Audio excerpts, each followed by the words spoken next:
Oh, okay, cool. All right, so ready? Yeah.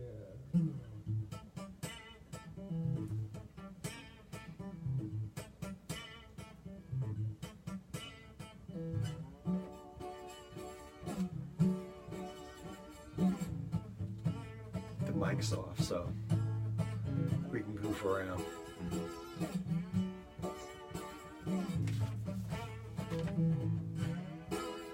Down to the crossroads, down on my knees. It's Heffner, right? Like Hugh Heffner? Yeah, Really? 2 F's, not Are you one. though. related? No, I have 2 F's. I spelled my name right. Something I heard a lot, though. Hey everybody, my name is Reverend Brian Blair. You're with me here on Crossroads, the show we have every week on WHUS 91.7 here in Stores, where we ask our guests the same question, but it's a great question. Where does your faith life intersect with your everyday life? And we have our guest today, Chris Heffner. Hi, Chris. Hello. Chris, I will get to him in a second. I'll let him introduce himself. Actually, at the beginning of the show, I always have some announcements. The only announcement is an event coming up in April, and it is the local steeplechase, which is a big deal around here. It goes to benefit any number of charities, one of them being WAME, the Wyndham Area Interfaith Ministry. The steeplechase is a charity ride or walk. It's a 5-mile walk if you don't want to ride. There are different lengths for the bike rides. It is on Saturday, August 17, 2019, rain or shine. It starts out at the ECSU Athletic Complex in Mansfield, Connecticut. What you want to do is Google it, find some website, figure out how to sign up. I'm sure you'll be able to do it, and have a lot of fun. It goes to a really good cause, to a variety of charity organizations in the area, in particular the one I mentioned, WAME, the Wyndham Area Interfaith Ministry. So if you like cycling, running, walking, take part in that, or if you just like helping.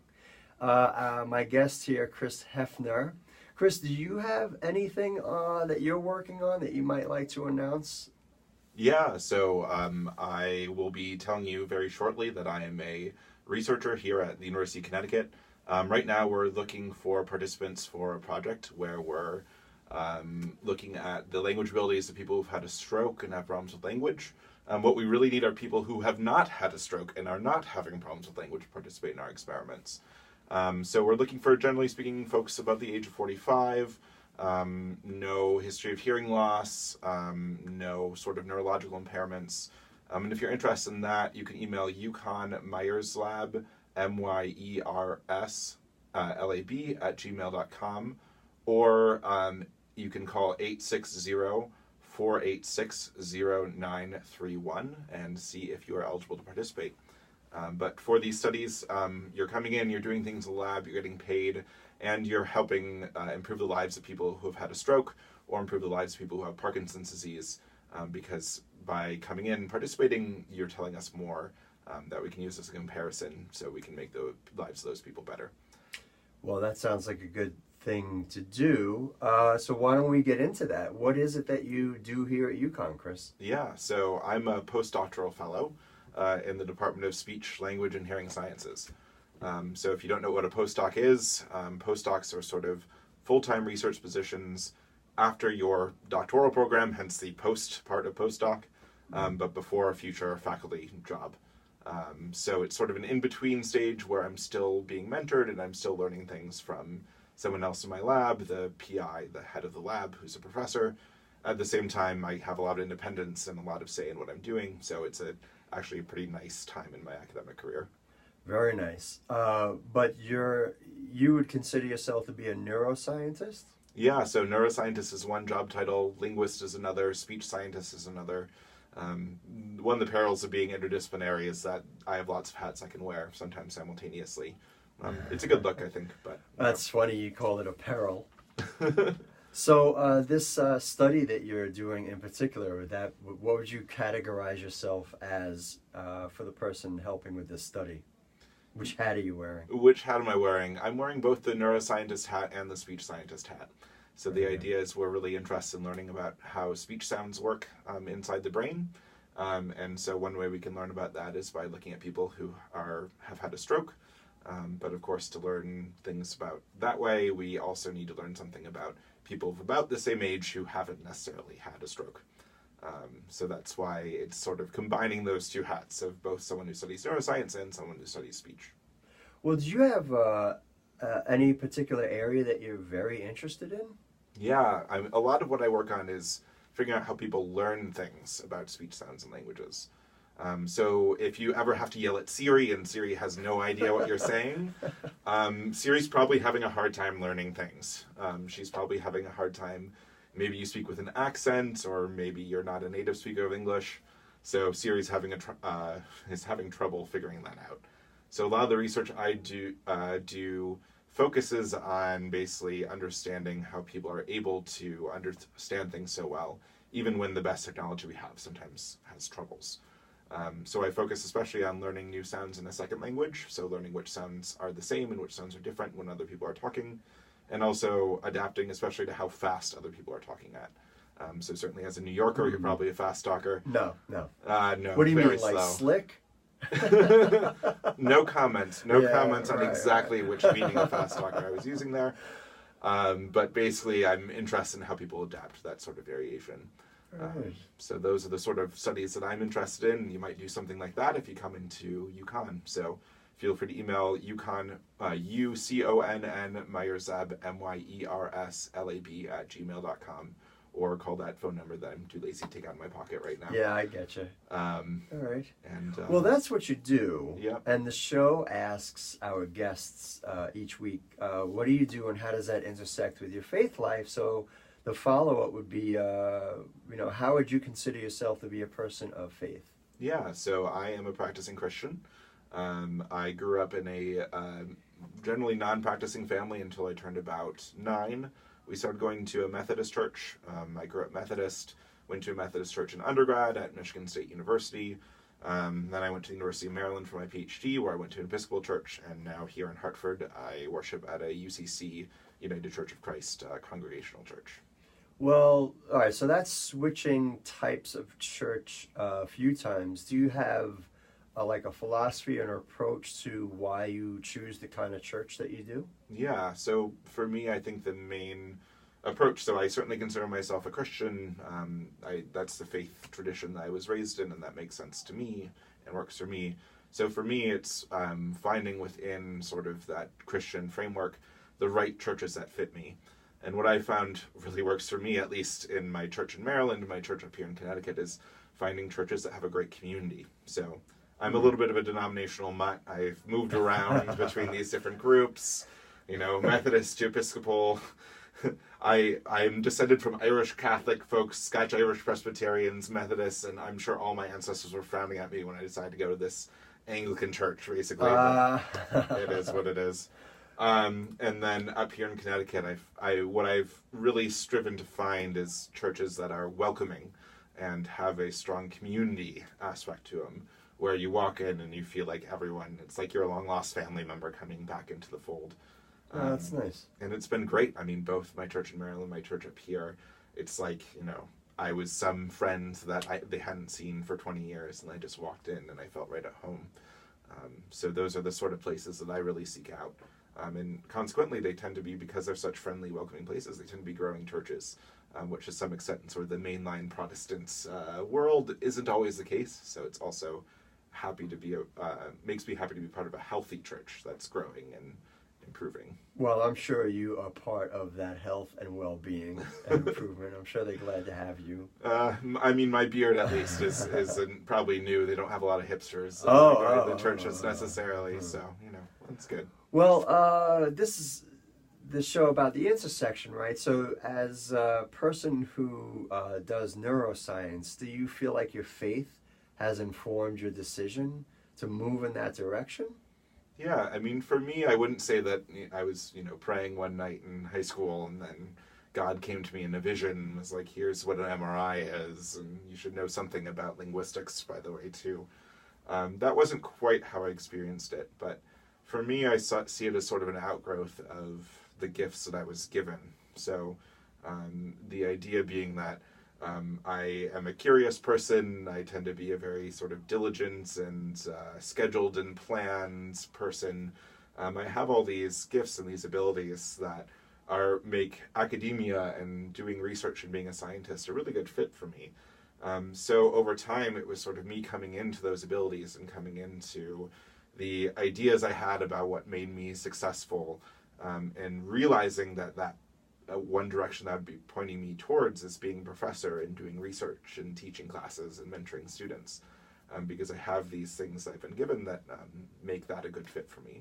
So rather than God speaking to me directly and saying, like, here's exactly what your purpose is, it was sort of a process of discernment of me figuring out what's the best way for me to use these gifts I've been given and combine them in a way that I can I can do good for the world and give what I've been given back, and hopefully even greater than what I've got. Well, you're using the term gifts, and for Christians, that's a really loaded term. And one of the things I think is behind the idea of gifts is the notion of gratitude, which of course is also fits in with humility. So when you talk about gifts, or you talk about your gifts, where do you get that sense from? Yeah, I mean, for me, like I said, my family wasn't very religious when I was young, so it certainly must have started sometime either late elementary school or middle school.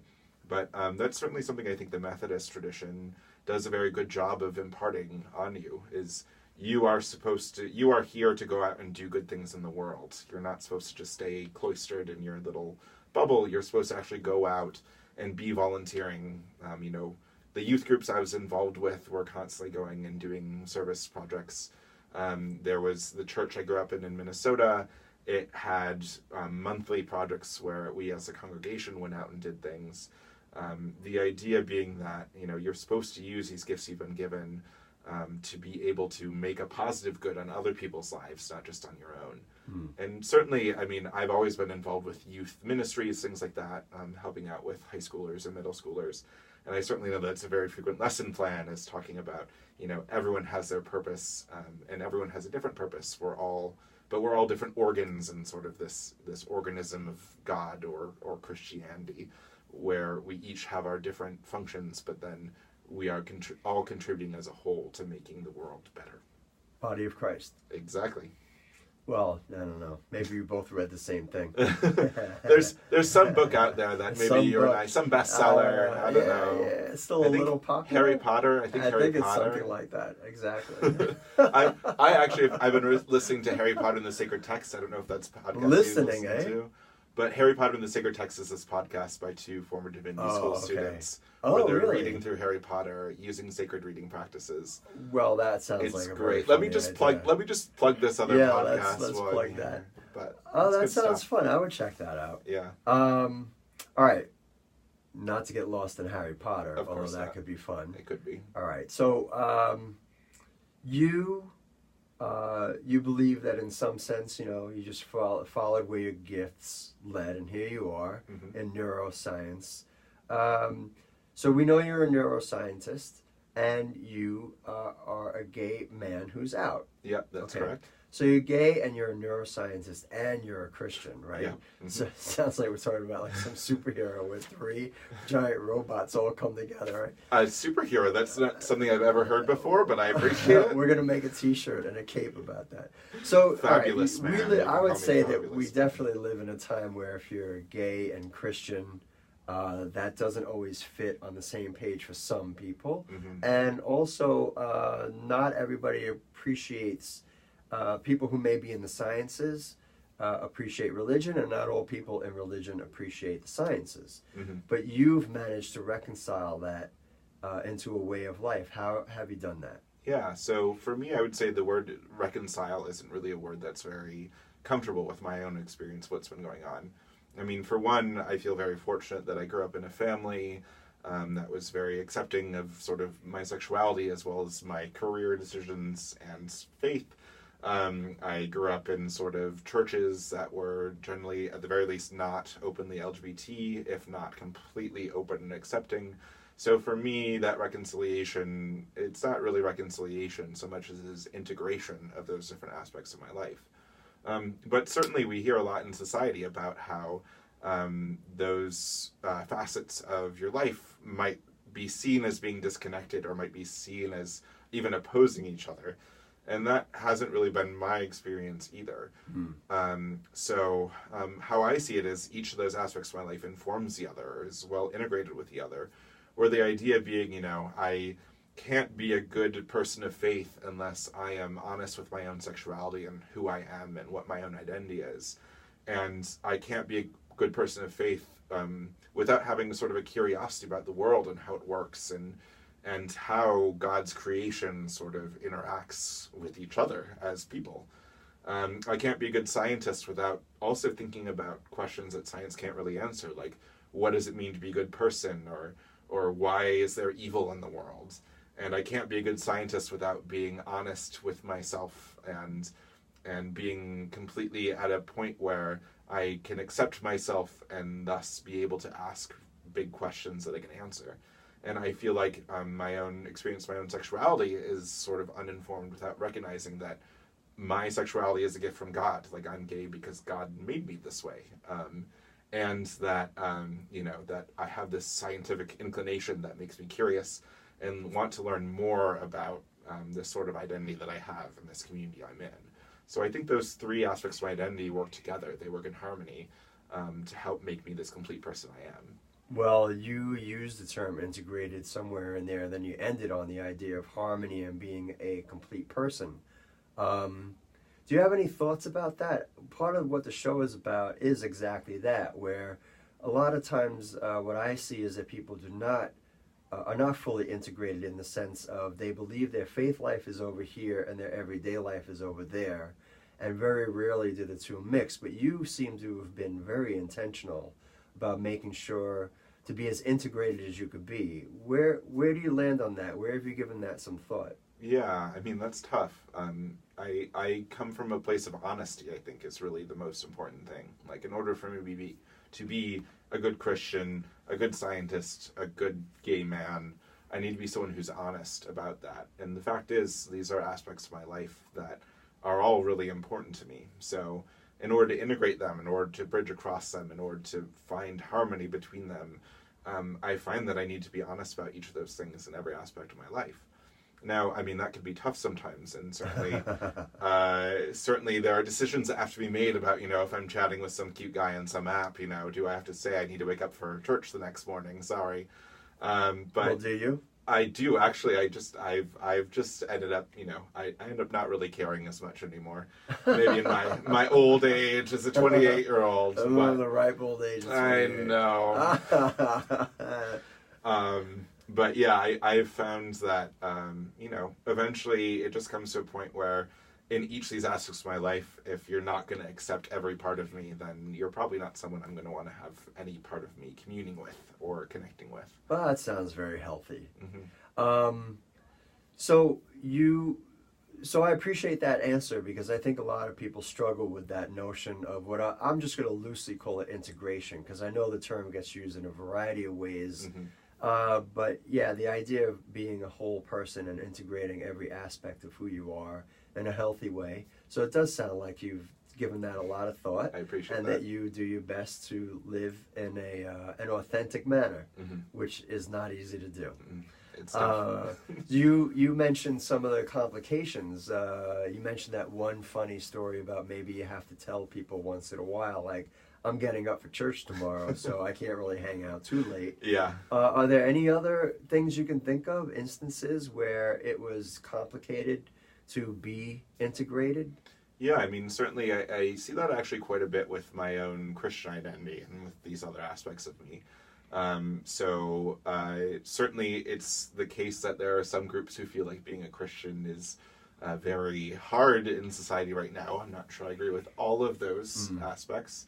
But I have noticed, for example, you know, as a Christian, as a gay Christian, I hear quite a few other LGBT people say, you know, I can't believe there are people who are still religious. That's so stupid. That's so, you know, harmful. Things like that. No. Well, that would be very. All right. Well, this is on a radio show, so you heard it here first. You heard it from the priest. From the priest. I remember when I was an undergrad, I was taking this class where there were final projects in the class. It was a psychology course. And one man in the class sort of stood up and presented his final project, which was very good and exciting and interesting. But one phrase he used is, we were working on trying to help LGBT people move past their religion, which was such a strange concept to me as a gay Christian, rather than sort of trying to see how religion and homosexuality or LGBT status can intersect. And so the idea was, in order to become a fully LGBT person, you need to move past religious experience. So you hear some of that. But at the same time, you can also find ways that there are these exciting intersections and exciting connections. Both my rector at my church in Maryland was a woman married to another woman, and my associate pastor here in Connecticut is a gay man.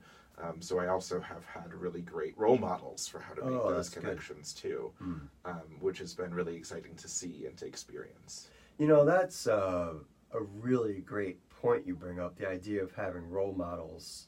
I think that helps with people knowing how to be a fully integrated person. If you don't see examples, especially in the complex things that some of us have to navigate their way through. Mm-hmm.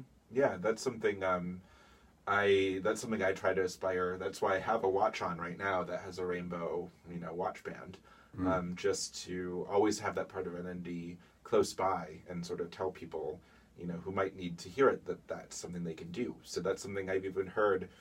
I was an usher at my church's Easter service this year. So I was lighting and putting out the candles, which was a great responsibility to have on Easter Sunday. But apparently a friend of mine had brought a couple of friends with her to church, and she said they came and they talked to her afterwards. They said how much they enjoyed the service, and they're both gay men, and they said they were so excited to see someone happily wearing rainbows who was so actively participating in the service. Man, good. Wearing my identity on my sleeve. Wait a second, though. If you wear it at church, that's about Noah's Ark. Oh, well, I mean, hey, there had to have been some gay genes somewhere on that ark, all right. Yeah, that's true. I saw something the other day about how... wait a second, you're saying that all those animals are on board that boat for all that time, but none of them mated. They came on 2 by 2, but nobody came off 3 by 3. Yeah, I thought that was an interesting point. Exactly. So they must have all been gay, or they were recessive genes or something. I mean, all right, let's ask the neuroscientist. Let's get into the genetics of this. Ask a neuroscientist about Noah's Ark. Oh. Well, let's say. All right, so you've given us a couple of good stories, right? Let's say, for example, you had a couple of minutes to actually talk to somebody who felt like being Christian and being gay were not possible, or maybe a Christian who had some sort of issue, anybody religious. If you had a couple of minutes to talk to them, what would you say? Yeah, I mean, that's a tough question. Trying to figure out exactly what I would say. Have you been in that position before? I haven't really been in that position before. Good for you. Yeah, I've been very lucky to be raised in churches and to have been in churches that I have not had to have many of those experiences. Well, how about this? Because you brought up gratitude and gifts before, and you just used the term lucky. And I threw a question at you that you haven't had experience with. Why don't we use what you do have? Can we go back for a minute to that idea of how you grew up? Sure. And how fortunate you feel about having grown up the way you did. Yeah, no, so I feel very grateful then. I feel very grateful. You're being very pastoral here. I appreciate that. I feel very grateful then that I've been raised in a situation where I haven't had to have a lot of those experiences. I've had very few people tell me, I'm going to hell. Just because of my sexual orientation. I probably had more people telling me I'm going to hell. That's fair. I mean, I grew up in the Midwest, so no one would ever be that direct with me, of course. There you go. But I guess for me, what I would say I would want to have with the sort of conversation or experience I want to have with someone who would say that sort of thing I would want to take them to church with me. I mean, you said 2 minutes, so unfortunately services are about an hour at the church I go to right now, so maybe they can sit on 2 minutes of service or something. But I think, I certainly think there are some people where their minds can't be changed in 2 minutes or in 20 minutes or in 20 days or in 20 years. But I think for a lot of people, they just haven't seen the way that faith and sexuality can be reconciled, seen the end process of that. You know, being at my church in Maryland, being at my church up here in Connecticut, both of them were churches where those conversations sort of, I'm sure, happened at one point, but now you see people openly and happily living integrated lives together between their sexuality and their faith. And to some extent, I think seeing that endpoint of what that process looks like can be a really constructive force. Again, like we were talking about earlier, the idea of role models. Even for folks where they do not plan on becoming gay anytime soon, they might still...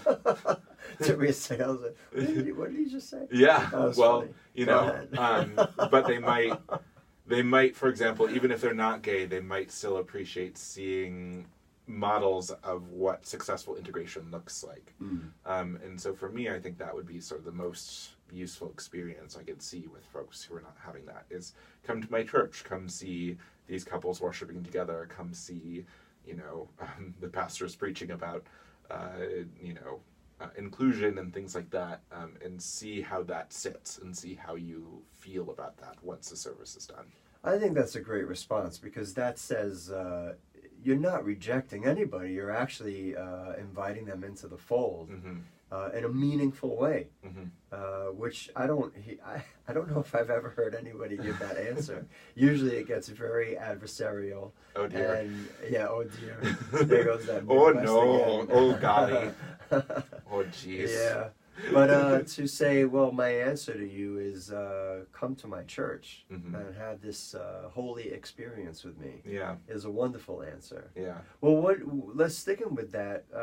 What would you say to people who are in the sciences who may have some sort of ill feeling about religion? Yeah, and that's something that you do hear again with some frequency. You know, you hear scientific folks say, "I can't believe how ignorant those people are," or things like that. For me, my reaction is maybe a little bit less, come sit on the pew with me, and a little bit more just sort of read a history book.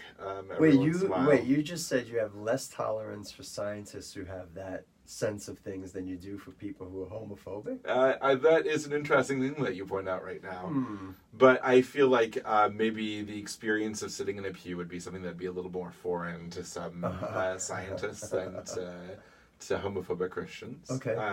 No, I think in this case it's to appeal to the curiosity of scientific folks. But for them, I think the curiosity is going to be less sitting down in service because they might not be familiar with that.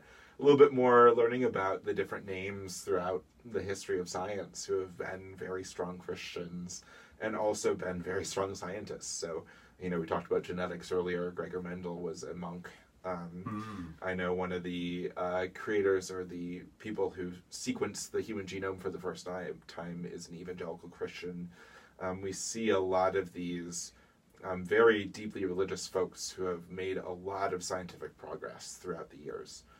I think that would be one place that I would start from, is just learn about the history of science and learn about the ways that it's connected. But I think another way that I see a bridge between religion and science is awe and wonder.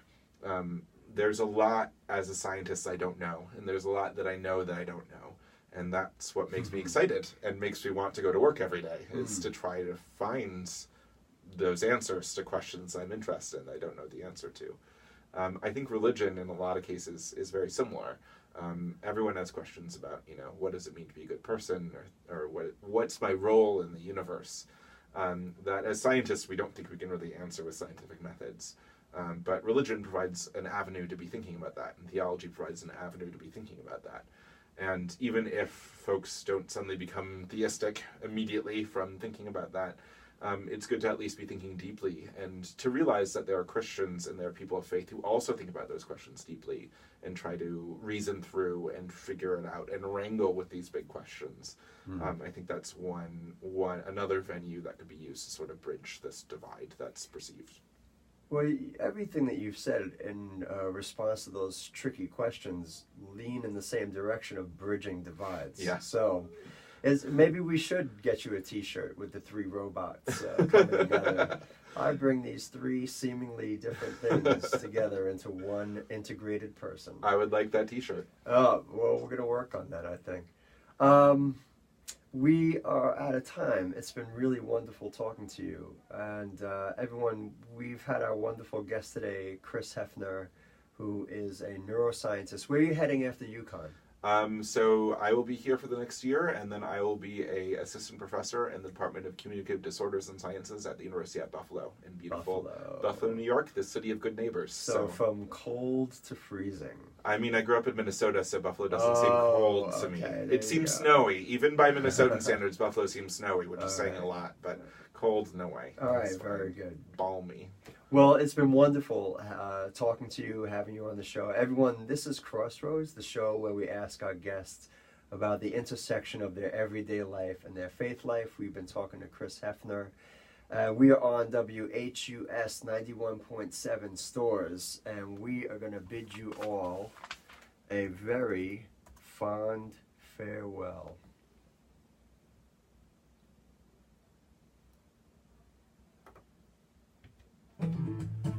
All right, we did it. Good.